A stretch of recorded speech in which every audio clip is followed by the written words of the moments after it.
போய்கொண்டே இருக்கிற, மாறிக்கொண்டே இருக்கிற, தன்னை மாற்ற தயாராகி கொண்டே இருக்கிற ஒரு மனிதன் ஒருபோதும் துருப்பிடிக்க மாட்டான், தேங்க மாட்டான், பழமையாக மாட்டான், கடந்த காலத்தின் பிரதிநிதியாக இருக்கவே மாட்டான் என்பதற்கு தமிழ்ச்செல்வனை விட ஒரு சிறந்த உதாரணம் வேறு யாரும் இல்லை. பண்பாட்டு வெளியில் மீண்டும் மீண்டும் அதை அவர்கள் கட்டமைத்த கோட்டை மீது நின்றுதான் அரசியலை கொண்டு செலுத்தினார்கள். ஆனால் இன்றைக்கு நீங்கள் பார்த்திருப்பீர்கள், நடந்து முடிந்த நாடாளுமன்ற கூட்டத்தொடரில் அது குடியரசுத் தலைவருடைய உரையானாலும் சரி, பிரதமருடைய உரையானாலும் சரி, அயோத்தி என்ற சொல்லே கிடையாது. எந்த கத்தியால் அவர்கள் 40 ஆண்டுகள் இந்தியாவினுடைய ஒற்றுமையை, இந்திய மக்களினுடைய ஒருமித்த உணர்வை மீண்டும் மீண்டும் குத்தி கிழித்தார்களோ, அந்த கத்தியை உருகி இந்தியாவின் பலமிக்க வாளாக அந்த கத்தியை இன்றைக்கு இந்திய மக்கள் உயர்த்தி பிடித்திருக்கிறார்கள் என்று சொன்னால் அது சாமானிய விஷயம் அல்ல. ரொம்ப ஆச்சரியமான விஷயம். நீங்கள் அயோத்தி மட்டுமல்ல, அயோத்தியிலே அவர்கள் தோல்வியடைந்தது மட்டுமல்ல, சித்திரக்கூடத்திலும் அவர்கள் தோல்வியடைந்திருக்கிறார்கள். காவல் கோட்டம் எழுதியது பொழுது என்னை அவர் கிண்டலடித்ததுக்கு இணையாக யாரும் அடிச்சுக்க மாட்டாங்க. வாழ்க்கை அதற்கு கொடுத்த தண்டனை தான் இவ்வளவு பெரிய புத்தகத்தை அவரை எழுத வைத்தது. எல்லா கணக்கும் நேர் செய்யப்பட வேண்டும் இலக்கிய உலகத்தில். தப்பிச்சு போறவன் எல்லாத்தையும் சவுக்கால் அடிப்பா, ஆனால் ஓ முதுகு மட்டும் நல்லா இருக்குமா, காலம் விட்டு வைக்காது. அதுதான் அந்த புத்தகம். அதை பார்க்க பார்க்க அவ்வளோ சந்தோஷமாக இருக்குது எனக்கு. ஆமாம், ரொம்ப முக்கியமான புத்தகம். அந்த புத்தகம் வெளியீட்டு விழாக்கு என்னை கூப்பிட்டுட்டாரு. ரொம்ப மகிழ்ச்சியாக நீ போய் பேசினேன். இவ்வளோ பெரிய புத்தகம் நீயே எழுதுனீங்களா, வா, பலாப்பழம் எல்லார் கையிலும் இருக்கிறது மகனே.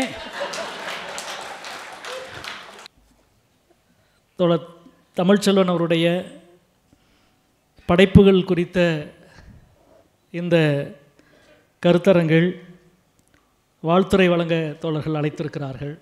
அதற்கு முன்னதாக தாமியகாசாவினுடைய பொன்விழாவை முன்னிட்டு அதற்கான லட்சணையை வெளியிடுகிற வாய்ப்பை இங்கே தோழர்கள் வழங்கினார்கள். நாம் அனைவரும் இணைந்து அந்த லட்சணையை வெளியிட்டிருக்கின்றோம். பொன்விழா கொண்டாட்டத்தை துவங்க இருக்கிற இந்த அமைப்பு பாரதி துவங்கி இந்த நெடும் பயணத்தில் நம்முடைய முன்னோத்தியர்கள் அனைவருக்கும் நமது வணக்கத்தையும், அதே நேரத்தில் அவருடைய படைப்புகளை மீண்டும் மீண்டும் வாசித்து பெற்றிருக்கின்ற தீரத்தையும் உரத்தையும் நாம் நமக்குள்ளே பகிர்ந்து கொள்ளுகிற தொடர் நிகழ்வுகளை நாம் நடத்தி கொண்டிருக்கின்றோம். இந்த லட்சணையிலே இருக்கிற 3 சொற்களும் மிக முக்கியமானது. படைப்பு, பண்பாடு, கருத்துரிமை. இந்த 3 சொற்களும், இந்த 3 சொற்களையும் தான் வெவ்வேறு வகைகளில் சொல்லிக்கொண்டே இந்த 50 ஆண்டுகள் தாமியகாசா பயணித்திருக்கிறது.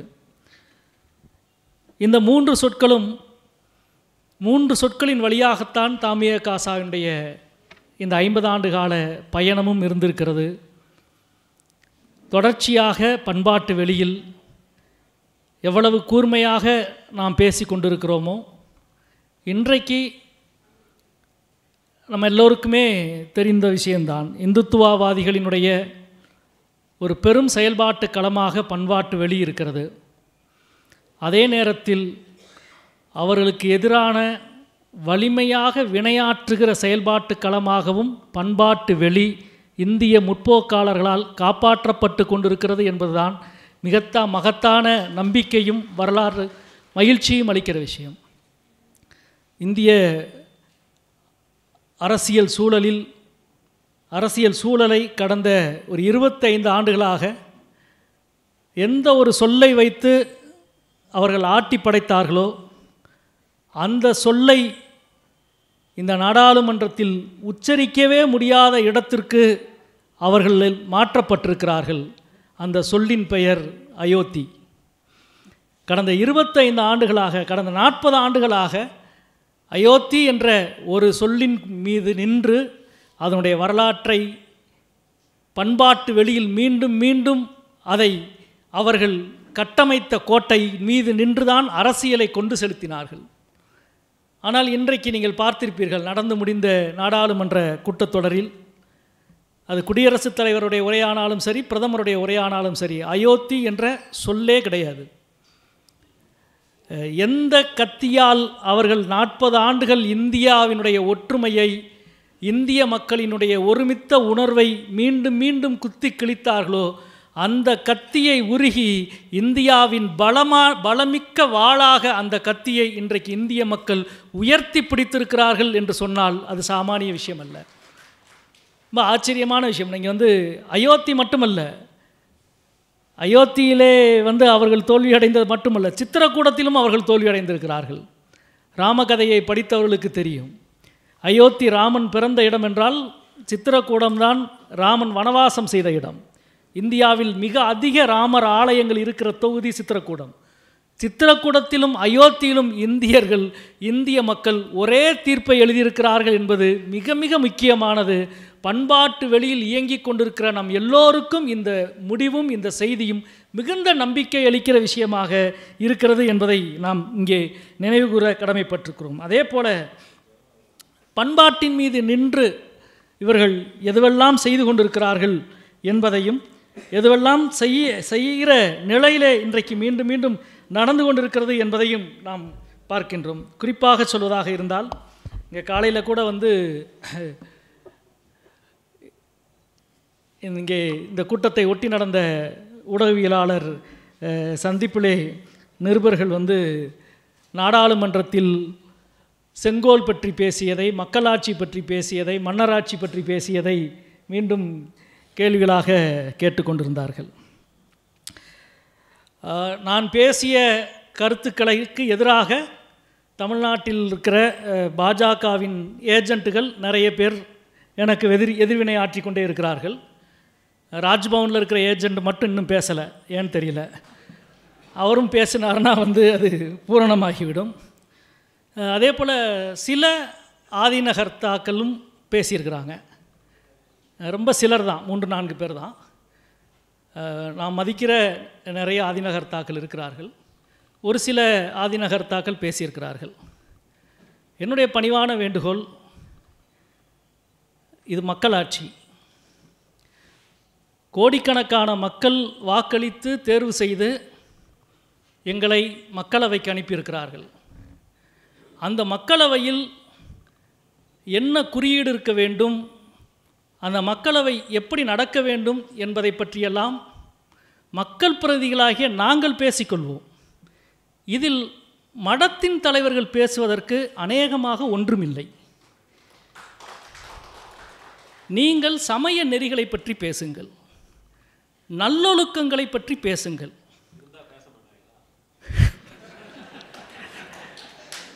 சொர்க்கத்துக்கு போகிற வழிகளை பற்றி பேசுங்கள். அதில் இருக்கிற அடைப்புகள் இருந்தால் அதை நீக்கி மனிதனை அறவழிப்படுத்துவதை பற்றி பேசுங்கள்.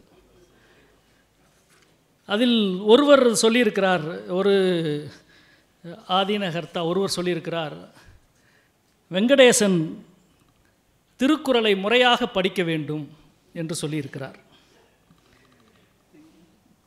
திருக்குறளை யார் முறையாக படித்தார் என்பதை பொது வழியில் நாம் இருவரும் விவாதிப்போமா என்று நான் கேட்டால் உங்களுக்கு அது அழகா?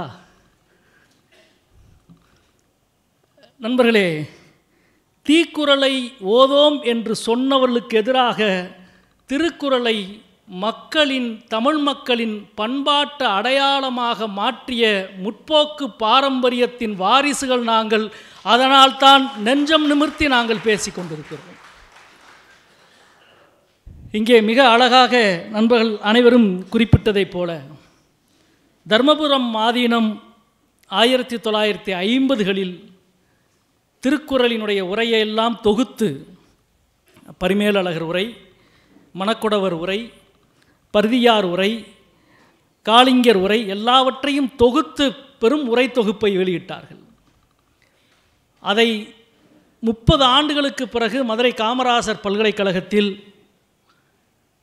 திருவள்ளுவர் இருக்கையில் பொறுப்பாளராக இணைந்து மீண்டும் மறுபதிப்பு செய்தவர் எனது தமிழாசிரியர்,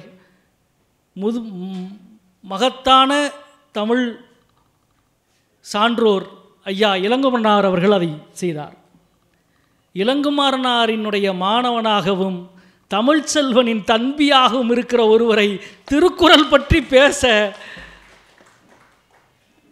நண்பர்களே, இந்த பின்னணியில் இருந்துதான் இன்றைக்கு தாமியகாசா தொடர்ந்து இந்த நிகழ்வுகளை பண்பாட்டு தளத்தில் மிக கூர்மையாக இயங்க வேண்டியதனுடைய தேவையை வலியுறுத்தி வந்திருக்கிறது. தமிழ் அறிவு சூழலிலும் தமிழ் அரசியல் சூழலிலும் தனது 50 ஆண்டுகால தொடர் பயணத்தில் எல்லா காலங்களிலும் இந்த சமூகம் பேச வேண்டிய முக்கியமான புள்ளிகளை தமிழ் சமூகத்திற்கு மீண்டும் மீண்டும் கவனப்படுத்திய இயக்கமாக தாமியகாசா இருந்திருக்கிறது. அதன் தொடர்ச்சியாகவும் இந்த நிகழ்ச்சியை நான் பார்க்கின்றேன். இங்கே இந்த நிகழ்வை நிகழ்த்தி கொண்டிருக்கின்ற தாமியகாசாவினுடைய கோவை மாவட்ட குழு தோழர்களுக்கு முதலில் எனது நெஞ்சார்ந்த நன்றியையும் வணக்கத்தையும் தெரிவித்துக் கொள்கிறேன். தோழர் நந்தலாலா அவர்கள் குறிப்பிட்ட அதே காரணத்திற்காகத்தான். தோழர் தமிழ்ச்செல்வன் அவர்கள் ஒரு விசித்திரமான கலைஞன்.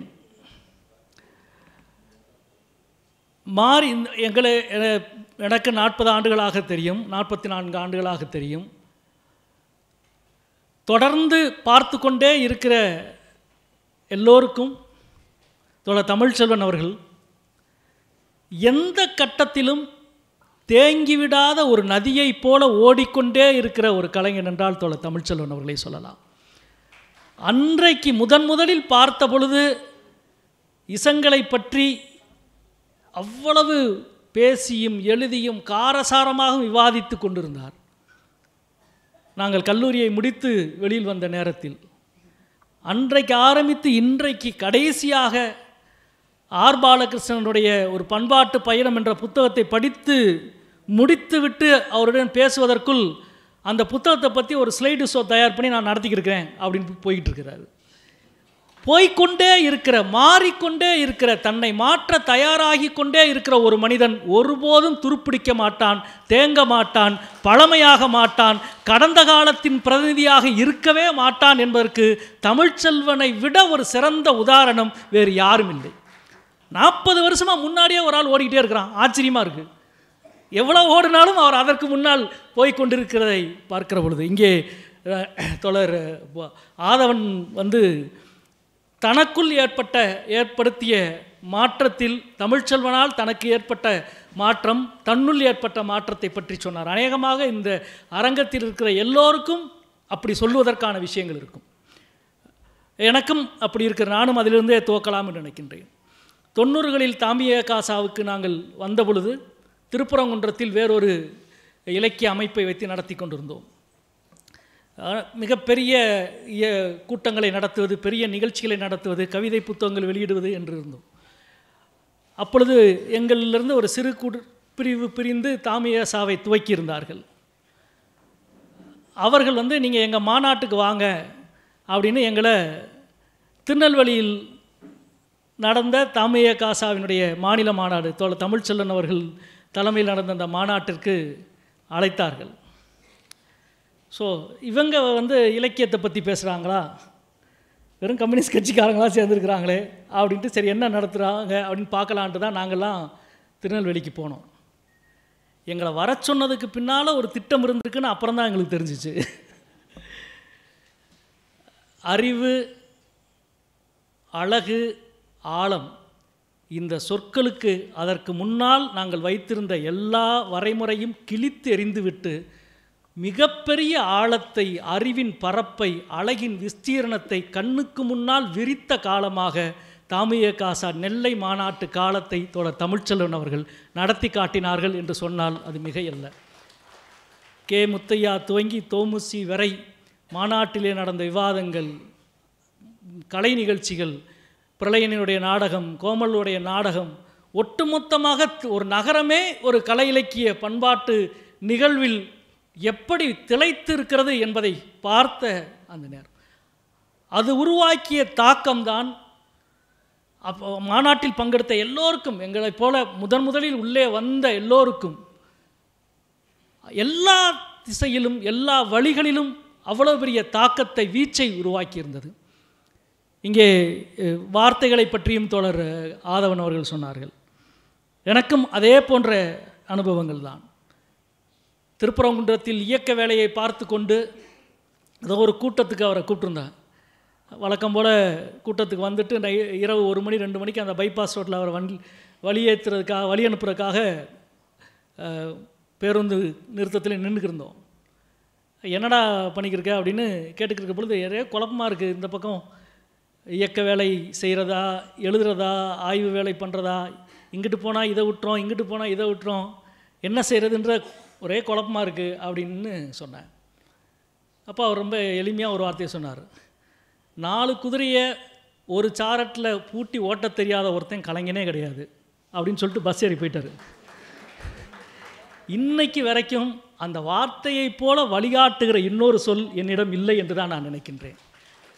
இங்கிட்டு போனால் படிக்க முடியல, இங்கிட்டு போனால் எழுத முடியல, இந்த வேலையை பார்த்தா இங்கே எல்லா பக்கமும் இருக்கிற குறைகளை பார்த்து ஏக்க பெருமூச்சு விடுகிற பொழுது இந்த குறைகளை வெல்லுகிற நம்பிக்கையை கொடுக்கிற வார்த்தைகள் நமக்கு முக்கியம்.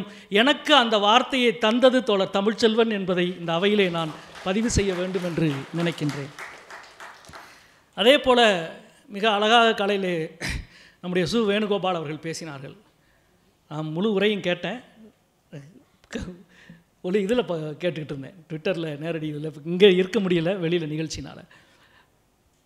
வெயிலோடு போய் புத்தகத்தினுடைய பின்னட்டையிலே இருந்த வாசகம், மரியாதைக்குரிய எழுத்தாளர் சுந்தரராமசாமி அவர்கள் அதுக்கான எழுதிய முன்னுரை. அந்த கடைசி வரி இருக்குல்ல, எல்லாவற்றையும் சொல்லிவிட்டு கடைசியில் தமிழ்ச்செல்வன் கலைஞன் அப்படின்னு முடித்திருப்பார். அந்த வார்த்தை கொடுத்த போதை 50 ஆண்டுகளும் களையவில்லை. எவ்வளவு பெரிய ஒரு சொல் அது! அங்கு இருந்து துவங்கிய வசீகரமும் ஈர்ப்பும் இன்னும் குறையாமல் இருப்பதால் தான் இந்த பொறாமையும் கோபமும் வருகிறது என்பதையும் இந்த இடத்தில் பதிவு செய்ய வேண்டும் என்று நான் நினைக்கின்றேன். நம்மளை அன்றிலிருந்து இன்றைக்கு வரை தொடர்ச்சியாக இங்கே மிக அழகாக தொடரெல்லாம் குறிப்பிட்டதைப் போல இயக்கப்பணி, இங்கே அவருடைய எல்லா புத்தகங்களையும் இருளும் ஒளியும், குறிப்பாக தோழர் நந்தலாலா அவர்கள் குறிப்பிட்டதைப் போல இருளும் ஒளியும், ஜிந்தாபாத், அரசியல் எனக்கு பிடிக்கும், அல்லது இந்த 52 நூல்கள், இந்த நிகழ்வே கமலாலயன் தொகுத்த அந்த புத்தகம் இல்லை என்றால் நிச்சயம் நிறைவு பெற்ற ஒரு விழாவாக இருந்திருக்காது. தோழர் கமலாலயன் அவர்களுக்கு எனது நெஞ்சார்ந்த வாழ்த்துக்களை. ஏன்னா இந்த நிகழ்ச்சியை பற்றி சொல்லுகிற பொழுதே ஐயோ வெறும் விழாவாக போயிடக்கூடாது, ஏதாவது ஒரு படைப்பாவது, ஏதாவது ஒரு பணியாவது, எழுத்து பணியாவது இருக்க வேண்டுமே என்று ஒரு தவிப்பு இருந்தது. ஒரு முகநூலிலே தான் கமலாலயனுடைய தொகுப்பு இப்படி ஒரு தொகுத்து கொண்டிருக்கிறார் என்று வந்தவுடன் அதை 4 நாட்களுக்கு முன்பே பாரதி புத்தகாலயத்திலிருந்து கேட்டு வாங்கி அதை முழுவதும் வாசித்தேன்.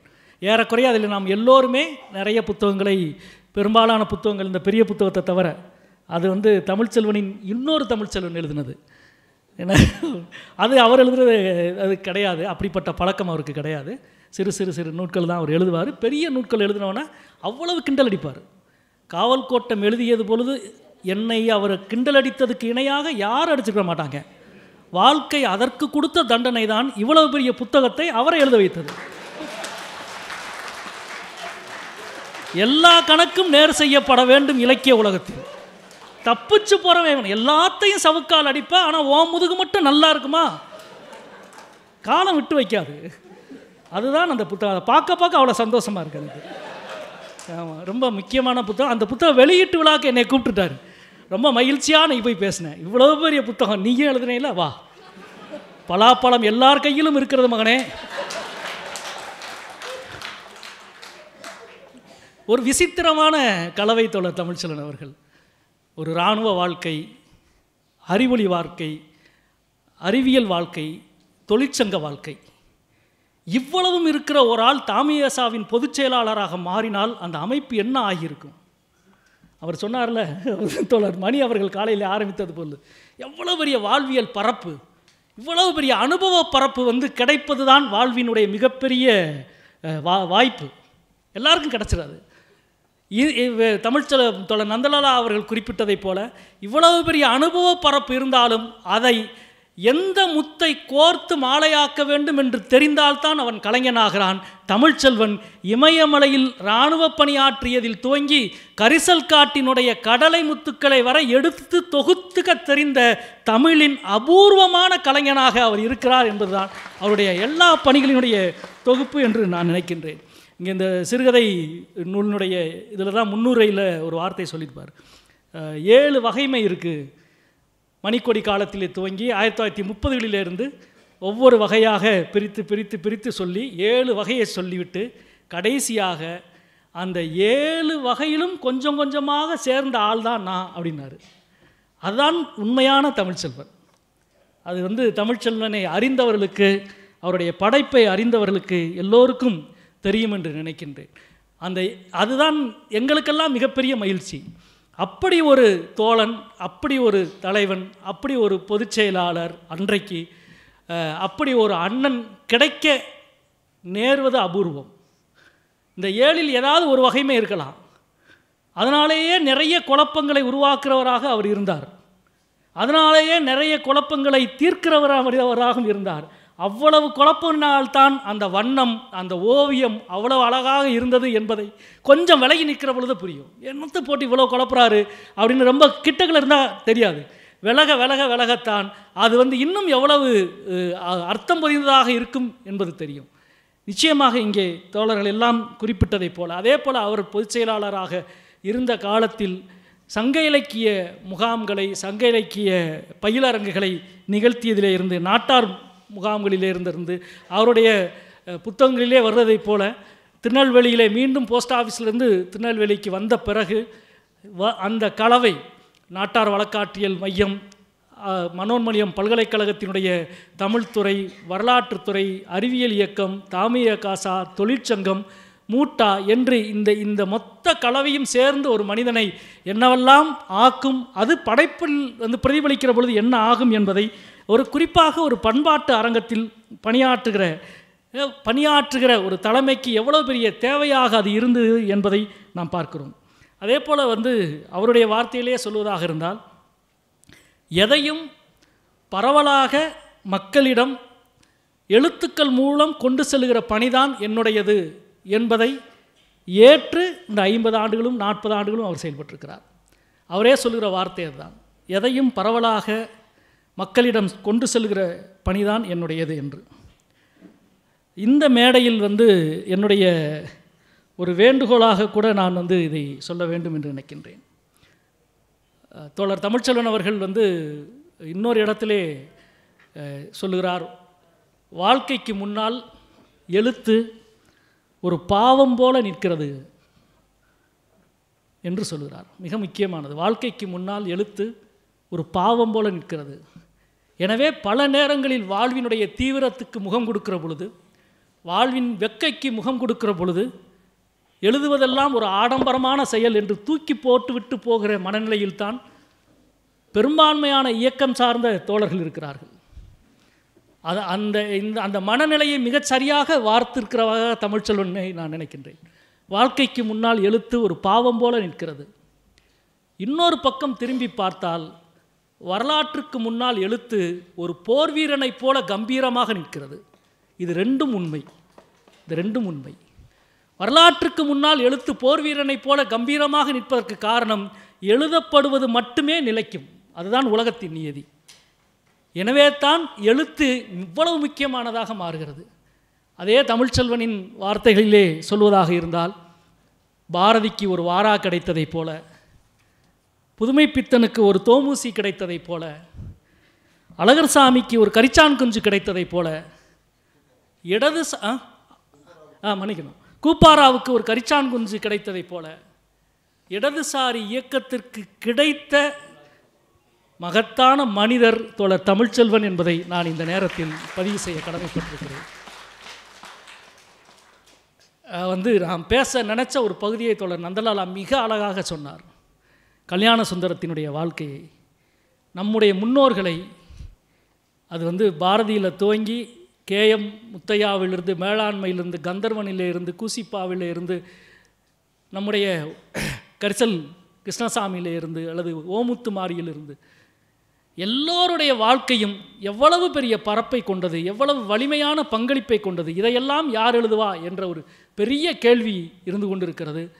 தமிழ்ச்செல்வன் அவர்கள் அவர் எழுதி கொண்டு கடந்த 10 ஆண்டுகளாக எழுதி கொண்டிருக்கிற ஒரு பெரும் பணி உங்கள் எல்லோருக்குமே தெரியும். அநேகமாக தமிழ்நாட்டில் அதை தெரியாத தோழர்கள் யாரும் இருக்க மாட்டார்கள் என்று நான் நினைக்கின்றேன். தஞ்சை தரணியினுடைய செங்கொடி இயக்கத்தினுடைய வரலாறு, இந்த பணிகள் மிக மிக முக்கியமான பணிகள். அந்த பணிகளெல்லாம் செய்ய அநேகமாக எழுதி வைத்து கொள்ளுங்கள். சில பணிகளை அவருக்கே அவருடைய வார்த்தையிலே சொல்ல இருந்தால்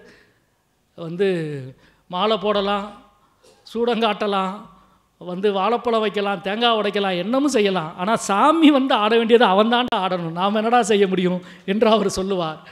எனவே இனி போய் தஞ்சை தரணியில் எல்லாவற்றையும் சேகரிக்கிற காலமும் வாழ்வும் வரலாறும் இருப்பையும் காலம் யாருக்கும் கொடுக்க போவதில்லை. அது 10 ஆண்டுகள் செய்து கொண்டிருக்கிற வேலை. அதே போல் நம்முடைய பங்களிப்பை செய்த மகத்தான கலைஞர்கள், தலைவர்கள் கல்யாண சுந்தரம் அவர்களை சொல்லுகிற பொழுது அப்படி மனம் அவ்வளோ வலித்த. நான் அதில் எழுதி வச்சுருந்தேன், பாரதிக்கு ஒரு வாராவை போல அல்லது புதுமை பித்தனுக்கு தோமுசி போல, ஜீவாவுக்கு ஒரு சூறாவை போல என்று எழுதி வைத்திருந்தேன். ஆனால் நந்தலால் அதையும் உடைத்து விட்டார். ஜீவா என்ற ஒரு மானுடன் இந்த சுந்தராமசாமி எழுதிய ஒரு புத்தகத்தை தவிர பெரியார் அவர்களுக்கோ அண்ணா அவர்களுக்கோ இருக்கிற பதிவை ஒப்பிடுகிற பொழுது ஜீவாவினுடைய பதிவு 10% கூட இல்லை. எனவே தான் நான் அந்த வார்த்தையை இங்கே சொல்லாமல் விட்டுவிட்டேன். அதை பற்றியெல்லாம் எழுத வேண்டியிருக்கிறது, பதிவு செய்த வேண்டியிருக்கிறது. அதை உயிராற்றலோடு செய்ய வேண்டும். தோழர் தமிழ்ச்செல்வன் அவர்கள் அவருடைய இன்னொரு நூலினுடைய முன்னுரையிலே சொல்லியிருப்பார், இந்திய சிந்தனை சிற்பிகள் என்ற சாகித்ய அகாடமியினுடைய தொகுப்பில் அது ரொம்ப முக்கியமான பணி. ஆனால் அதை எழுதியவர்களினுடைய வலிமைக்கு ஏற்ற எல்லையோடு அந்த புத்தகங்கள் எல்லாம் இருக்கிறது என்று. அந்த புத்தகத்தை எழுதப்பட்டவர்களுடைய வலிமை மிக பிரம்மாண்டமானது. ஆனால் எழுதியவர்களுடைய வலிமைக்கு ஏற்றபடி தான் அந்த புத்தகங்கள் எல்லாம் இருக்கிறது. ஆனால் நாம் எழுத வேண்டியவர்களுடைய வலிமை மகத்தானது, நம் எல்லோருக்கும் தெரியும். எனவே அவைகளெல்லாம் எழுத வேண்டிய எழுதி தர வேண்டிய, அது அடுத்த தலைமுறை அல்லது அதுக்கு அடுத்த தலைமுறை செய்கிற பணி அல்ல, செய்ய முடியாத பணி, செய்வதற்கான வாய்ப்பு குறைவான பணி. அது எல்லாவற்றையும் விட இப்படி ஒரு கலவை, இவ்வளவு நிலத்தையும் தன் கால்களால் நடந்து கடந்த ஒரு கலைஞன் இனி வாய்ப்பு மிக குறைவு. எனவே தான் தமிழ்ச்செல்வன் அவர்களுடைய வாழ்வும் பயணமும் பங்களிப்பும் எல்லா திசையிலும், இந்த 52 புத்தகத்தை பற்றி பேச வேண்டும் என்றால், அது ஏற்படுத்திய தாக்கத்தை பற்றி பேச வேண்டும் என்றால் பேசிக்கொண்டே இருக்கலாம். இன்னொரு பக்கம் இயக்கவாதியாக இன்னைக்கு ஜிந்தாபாத் ஜிந்தாபாத் புத்தகத்தை படித்தவுடன் முதல்ல கொண்டு போய் மீண்டும் ஒரு 15 ஆண்டுகளுக்கு பிறகு அதை மீண்டும் மறுவாசிப்பு செய்து எல்லா தொழிற்சங்க தலைவரிடமும் முதலிலே கொடுக்க வேண்டிய புத்தகமாக இந்த புத்தகம் இருக்கிறது என்று மீண்டும் இப்பொழுது தோன்றியது. வர்க்க உணர்வு பெற முடியாத தொழிலாளி வர்க்கத்தின் கையிலே இருக்க வேண்டிய படைப்பை பண்பாட்டு ஊழியன் என்ற முறையில் எடுத்து கொடுக்க வேண்டிய ஒரு மிகப்பெரிய பணியாக, அதே போல் தோழர் நந்தலால் காலையிலே மதுக்கூர் அவர்கள் குறிப்பிட்டதைப் போல எல்லாவற்றிலும் 52 நூட்களும் ஒவ்வொன்றும் ஒரு திறப்பு, ஒவ்வொரு மனிதனை உருவாக்கியிருக்கிறது, ஒரு கலைஞனை உருவாக்கியிருக்கிறது. கண்களை திறந்ததைப் போல அந்த கண்ணு திறக்கிற வேலை தான் எவ்வளோ முக்கியமான வேலை என்று பண்பாட்டு ஊழியர்களாகிய நமக்கு தெரியும்.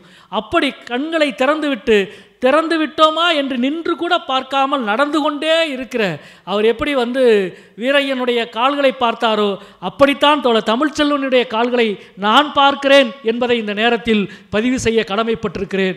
இது மிகையான வார்த்தைகள் அல்ல, உண்மையான வார்த்தைகள். பாரதிதாசனுடைய பாடல் நம் எல்லோருக்கும் தெரியும். தமிழங்கள் இளமைக்கு பால், இன்ப தமிழ் நல்ல புகழ்மிக்க புலவர்க்கு வேல், தமிழங்கள் அசதிக்கு சுடர்தந்த தேன், இன்ப தமிழங்கள் கவிதைக்கு வைரத்தின் வாள். ஒரு பேட்டியில் ஜெயகாந்தன் அவர்கள் சொன்னார், பாரதிதாசனோடு நேர்முகமாக பேசி கொண்டிருந்த பொழுது பாரதிதாசன் சொன்னாராம், தமிழுக்கு நிலவென்று பெயர், தமிழுக்கு அமுதென்று பெயர் என்று சொல்லிக்கொண்டே வந்துவிட்டு பாரதிதாசன் சொல்லியிருக்கிறார், தமிழுக்கு ஜீவா என்றும் பெயர் என்று சொல்லியிருக்கிறார். இதை ஜெயகாந்தன் பதிவு செய்திருக்கிறார். எங்கள் தாமுயேசாவுக்கு தமிழ் என்றும் பெயர், தமிழுக்கு தாமுயே காசா என்றும் பெயர்.